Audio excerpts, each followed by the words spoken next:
Hello and welcome to another video. My name is Jeffrey. This is the Inquisitive Universe. Let's get started. Now today I want to talk about phones for gaming. Phones for gaming, because people have been asking me like, Jeff, how far? You said that the Untitled RS4 is not a gaming phone, and then you went to go and bring some very expensive phones that those ones are gaming phones. So basically now, if I don't have those gaming phones, it means that my phone cannot play games.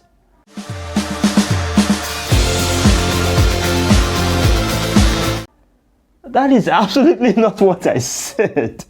Like sometimes, I don't know, some people can be so obtuse. Like, I don't know if it's a deliberate thing, or maybe, I don't know, if they're trying to take the mickey out of me or something, but I just don't get it. It does not make sense, okay? So, I did two videos recently. The first one stating that I do not think that the Untitled RS4 is a gaming phone. And I listed out my reasons, all 10 of them, and so far so good. Nobody has been able to come out and point and say, hey, these reasons that you've given, none of them is valid. I haven't seen anybody come out to say that, right? Then I also went further to state that, okay, fine, since I've said that this phone is not a gaming phone, these are the examples of what we should call gaming phones. And then I listed out the top 5, at least by my book: the Black Sharks, the Nubia Red Magics, and the Asus ROG phones. I put them in a list of top 5. And nobody has come out to fault me on that one, but I still get these messages, especially when I posted them on a group. I posted the videos on the group on Facebook, and someone was like, Jeff, I have Samsung Galaxy S22 Ultra, so what you're saying now is that my phone is not a gaming phone, my phone is rubbish. I don't know where these people get these ideas from. Honestly, I don't. So I want to address that. Right? And somebody said, like, Jeff, okay, list best budget. I've got some questions I just really want to run through. I don't want this video to waste too much time. So several questions I've gotten, but I'm going to narrow it to about 4, and I'm going to answer them quickly. The very first one is, I've got a high-end phone. Like, let's say it's an iPhone 11, an iPhone 12, an iPhone 13, or a Samsung Galaxy S20, S21, S22, or a Xiaomi 11, Xiaomi 12, Xiaomi 13. Does it mean that my phone is not a gaming phone? Actually, yes, your phone is not a gaming phone. That's just it. Your phone is not a gaming phone. There are specific things that gaming phones should have, like those trigger buttons, coolers, and stuff like that, that your smartphone does not have. And even if you look at it, the people who manufactured those phones did not explicitly come out to say that this phone we are selling for you is a gaming phone. They never came out to say that. So why do you think that those people who made the phones in their own wisdom did not come out to call their phone a gaming phone, and you who bought it think that it is? So that's the first question. So if you use an S22, S23, your phone will play games. And I'm going to get to that. But it is not essential. It is not, in quotes, a gaming phone. That's the first one. The second one, so therefore, do I need a gaming phone to play games? Absolutely not. You do not need a gaming phone. You don't need a Black Shark or an ROG or a Nubia Red Magic to play games. You don't need any of those. All smartphones can play games to a certain extent, depending on the SoC inside. That's just it. All smartphones can play games to a certain extent. To a certain extent. For example, now, let's say somebody who is using, maybe say a Redmi A3, for example, with Helio G36 inside. Of course, they'll play Candy Crush, they'll play Temple Run, they'll play low-end 2D side-scroll games. Those are games, and there's some people who that's all they want. That's all they need. Their phone, to them, their phone plays games, and it's okay. If you don't do that, if you play high definition 3D games, if you play football, if you play Asphalt or Need for Speed or any other type of racing game, right? If you play Call of Duty Mobile, if you play PUBG Mobile, if you play PUBG New State, if you play say Genshin Impact or any of that, then obviously the requirements, your requirements are going to be higher. So you're going to be looking for a phone with a lower mid-range SoC, or basically upper lower mid-range, depends, anything from say the Helio G85, G88 and above to somewhere around, if you want to comfortably play, G99, 6080, Snapdragon 4 Gen 2. I think 4 Gen 2 should be adequate. Unisoc T618, Unisoc T710, T760, T820. If you get a smartphone within that range, you're good, you're fine. Yeah, you're fine. So that is the game for the games that you want to play. At least those phones will give you those games at mid settings. At you get it mid settings, just there, not low, not high, just there in the middle.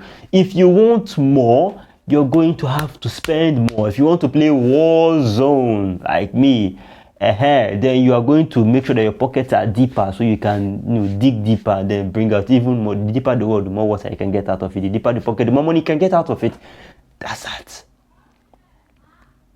So if somebody comes and then usually I get this question like, I want to play games, I need a phone that can play games. What kind of game? You see, the term gaming processors or whatnot, those died probably sometime in 2019 with I think Helio, the last true in quote gaming SoC for the mid-range was the Helio G90T. That was the last one. But now all of the SoCs that they are bringing now actually have the same capabilities, if not even better. So that was why that's even MediaTek are done. MediaTek are done with the Helio G series. They are done with it. To tell you that, but you still see people arguing that G, what does the G stand for? The G stand for gaming. It's for gaming. So if it's fun, okay, let's say I agree with you. Let's say I do.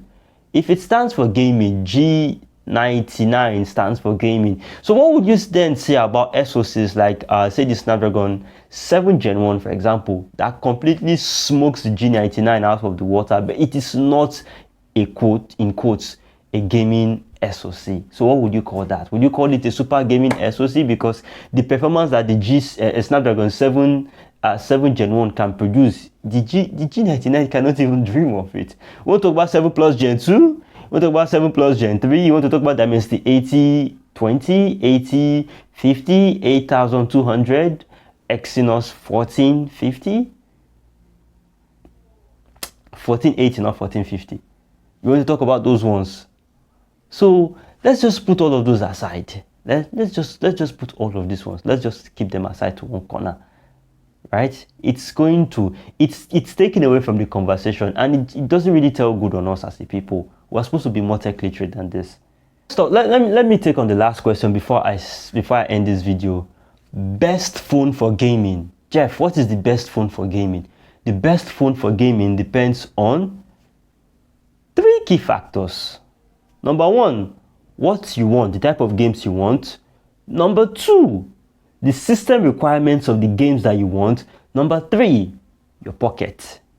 I say that again. Number 1, the type of games you want will depend the best phone. Because most people just come and say, Jeffrey, give me best phone for gaming, and you just expect me to call something for you.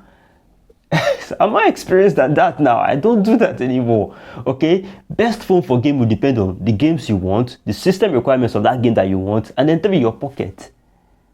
So if, for example, now I want to play Call of Duty Warzone, the system requirements of Warzone require a high-end SoC that's upper mid-range, premium mid-range category, all the way up to flagship. That means I should be looking at something, nothing less than a Snapdragon 870, if I'm being realistic. Although I heard that some 7 Gen 1 can push it, but I really wouldn't want to risk it and go that low. I say Snapdragon 870, for example, around that level, right? 865, 870, around that level. So that's the game I want to play is Warzone. System requirements will require a phone with a very high SoC, probably something with a Snapdragon 870. And then, of course, if I want a phone with around that 870, I'm going to be looking at around, in today's current market, anything between 250 to 350,000 naira. Around the $300 range, or $320, $350 range, US dollars. So that's how you get it. That's just basically the formula. Everybody has their different best phone. There are some people who all they want to do is play Free Fire. And if you want to play Free Fire, then if you buy something with a Helio G85, like a Redmi 12C for example, that's somewhere around 90 to 120k, depending on who you are buying from and whether it's used or new. That's your best gaming phone. If you don't want to play Free Fire, if you want to play Call of Duty Mobile, still the same level, G85, G88, G91, Snapdragon 680, Snapdragon 685. That's good enough for you. If you want to play, PUBG Mobile and you want, your settings to be a bit higher, then you may be looking at something like the Snapdragon 732, Helio G99, Dimensity 6080, and the like, Snapdragon 4 Gen 1. And then, you play at the higher settings, eFootball Mobile too. So, for you to know that's the best gaming phone that you want, you need to put these three things in mind: the game you want, the system requirements of that game, and then the third one, how much you're willing to spend. Because some people come and say, Jeffrey, I want to buy a phone that can play Warzone. And I'm like, do you have up to 400k to spend? Because of that rubbish game. But that was what you asked. That's what you asked. So we should, I don't know, these are the questions that I've been receiving since, and I hope I've done my best to answer them. As usual, it's small actions like this. When you help to spread this video, you share it, you like it, give it a thumbs up and all that. It's small actions like this that help small channels like mine grow. My name is Jeffrey. I hope I've answered all these questions, and I guess I'll see you in the next one.